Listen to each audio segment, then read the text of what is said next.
வீடு கட்டுறதுக்கு கூட இடம் கிடச்சி போகுது. சரக்கடிக்கிறது ஒரு இடம் தேடுறதுக்குள்ளே போதும் போதுன்னு ஆகுது.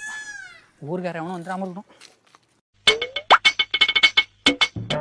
ஏய் தம்பி, சரக்கடிக்கிற இடமா அது?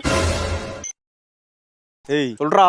ஐயோ சொல்றான்றா சொல்றா.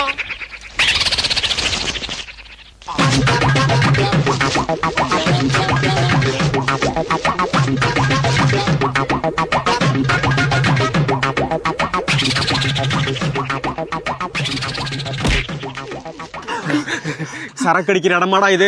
சாரி, சரக்கடிக்கிற இடமாடா இது? தெரியாம இது சரக்கடிக்கிற இடம் முன்னாடியே சொல்லியிருந்தா சொந்தக்கார வீட்டுக்கு வந்துட்டு ஒரு வாரமா இந்த கோட்டரை அடிக்க முடியாம இடத்த தேடி சுத்திக்கிட்டு இருக்கேன்டா.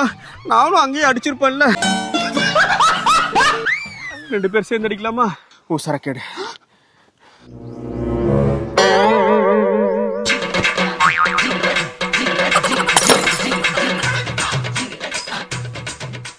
இல்லையா? அப்ப நான் மட்டும்தான் அடிக்கணுமா? ஆமா, இங்க சரக்கு அடிக்கலாம்ல.